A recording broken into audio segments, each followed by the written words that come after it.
الرحمن الرحیم۔ آج 10ویں تراویح میں سورہ ہود مکمل کی جائے گی اور سورہ یوسف مکمل پڑھی جائے گی۔ سورہ الرعد کے 2 رکوع تلاوت کیے جائیں گے۔ حضرت ہود علیہ السلام اور قوم عاد کا تذکرہ اللہ رب العزت نے بڑی تفصیل کے ساتھ فرمایا۔ یہ قوم اپنی خوشحالی اور جسمانی قوت کی وجہ سے بہت متکبر ہو گئی تھی اور اللہ کے ساتھ شرک کے جرم کا انہوں نے ارتکاب کیا۔ کئی بت بنا ڈالے۔ حضرت ہود علیہ السلام نے ان کی غلطیوں پر ٹوکا تو کہتے کہ کوئی ہمارا کچھ نہیں بگاڑ سکتا، بلکہ الٹا پیغمبر حضرت ہود علیہ السلام کو طعنہ کرتے۔ حضرت ہود علیہ السلام نے ڈنکے کی چوٹ پر اللہ کی توحید کو بیان کیا اور قوم کو متنبہ کیا کہ اگر تم نے اس روش کو نہ چھوڑا تو ان قریب اللہ کا عذاب تمہیں اپنی لپیٹ میں لے گا۔ مسلسل سرکشی کے نتیجے میں، بغاوت کے نتیجے میں سخت عذاب آیا اور دنیا اور آخرت میں وہ لعنت کے مستحق ٹھہرے۔ اگلے رکوع میں حضرت صالح علیہ السلام اور ان کی قوم سمود کا ذکر ہے۔ اس قوم نے بھی قوم عاد کی ہی روش کو اپنایا اور جب کشمکش نے زور پکڑا تو حضرت صالح علیہ السلام کو چیلنج کر دیا، بلکہ خود کہا کہ اگر آپ اللہ کے نبی ہیں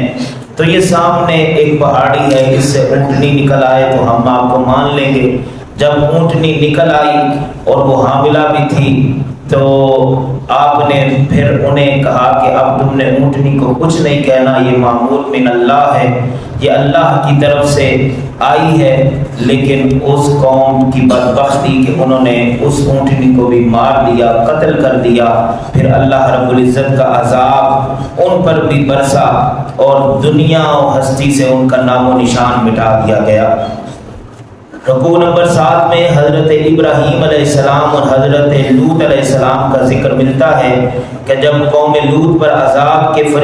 فرشتوں کی جماعت حضرت ابراہیم علیہ السلام کے پاس آئی۔ یہ پورا قصہ بڑا خوبصورت طریقے سے قرآن پاک کی اس صورت میں بیان کیا گیا۔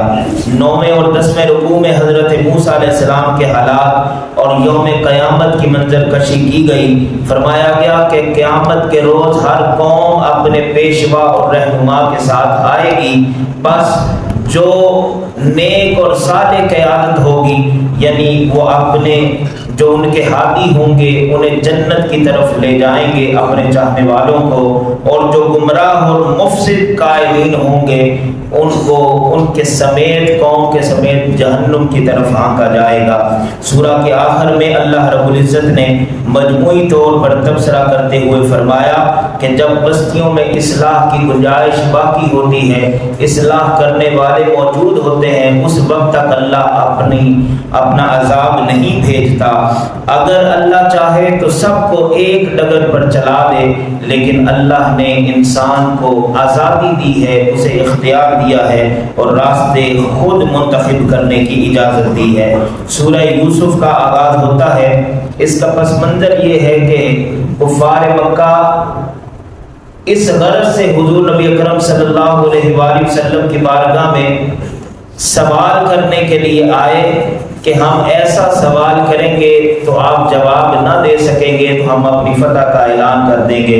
انہوں نے پوچھا کہ بنی اسرائیل کے مصر جانے کا سبب کیا تھا، تو نبی پاک صلی اللہ علیہ وآلہ وسلم نے نہ صرف انہیں تسلی بخش جواب دیے بلکہ انہیں آئینہ بھی دکھایا کہ جس طرح جناب یوسف علیہ السلام کردار میں بہت بلند و بالا تھے اور ہر مشکل میں ثابت قدم رہے، اسی طرح ہمارے پیارے نبی جناب حضرت محمد مصطفیٰ صلی اللہ علیہ وآلہ وسلم بھی اپنے کردار میں اپنی گفتار میں بہت اعلیٰ تھے اور ہر مشکل میں ثابت قدم رہے اور ہر میدان میں اللہ نے ان کو سرخرو اور فتح یاب کیا۔ حضرت یوسف علیہ السلام کے بارے میں پوری سورت اللہ رب العزت نے نازل فرما دی، اور پھر کفار مکہ نے دیکھا کہ کیسے اللہ رب العزت کی طرف سے ان کو جواب دیا گیا۔ اس میں بہت سارے مضامین ہیں، ایک نکتہ بس میں بتا دیتا ہوں کہ وہ جو سنگ دل بھائی تھے، حسد کی آگ میں جل رہے تھے، انہوں نے یوسف علیہ السلام کے قتل کی سازش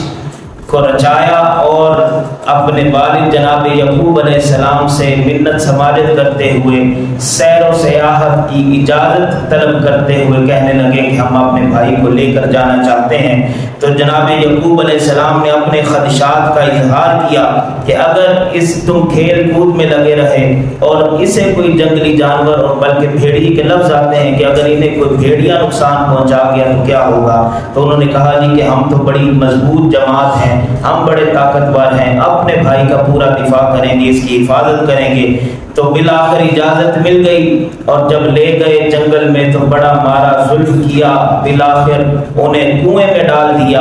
اور پھر چاند ٹکوں کی خاطر انہیں ایک قافلے والوں کے ہاتھوں بیچ بھی دیا۔ جناب یوسف علیہ السلام نے ایک جگہ شکوہ کیا، کہا کہ میرے بھائیوں نے مجھے میرے والد سے، میرے بھائی سے جدا کر دیا، اس کا مجھے دکھ نہیں، انہوں نے مجھے مارا، بالآخر انہوں نے مجھے کنویں میں گرا دیا، مجھے اس کسی بات کا دکھ نہیں، لیکن انہوں نے چند ٹکوں کی خاطر مجھے کسی کے ہاتھ بیچ دیا، اس کا مجھے افسوس رہے گا۔ تو پھر جب بھائی سارے آئے، سارا ماجرا سنایا، اور وہ جھوٹ موٹ کا خون بھی قمیض پر لگا کے لے آئے، تو جناب یعقوب علیہ السلام نے کہا کہ تم جو کچھ کہہ رہے ہو یہ جھوٹ ہے، مگر میں صبر کروں گا۔ حضرت یوسف علیہ السلام کا یہ پورا قصہ بڑی تفصیل کے ساتھ، دعائے یوسف کا بھی ذکر ہے، یوسف علیہ السلام کیسے مصر پہنچے اس کا ذکر، یوسف علیہ السلام زندان میں گئے، بادشاہ نے خواب دیکھا، پھر آپ نے تعبیر بتائی، جیل سے نکلنے سے انکار کر دیا،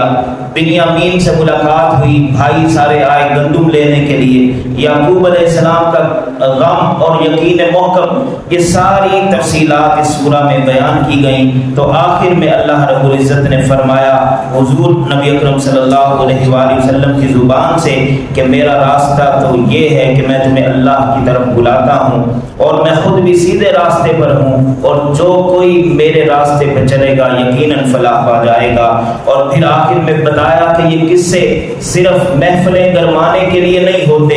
یہ قصے صرف کہانی سنانے کے لیے نہیں ہوتے، بلکہ عقل والوں کے لیے، ہوش رکھنے والوں کے لیے عبرت کا سامان ہے، اور یہی قرآن کا اسلوب ہے، اور اسی نقطۂ نظر سے ہم کو قرآن کو پڑھنا بھی چاہیے۔ اللہ کریم قرآن کے ان مضامین کو سمجھ کر عمل کرنے کی توفیق عطا فرمائے۔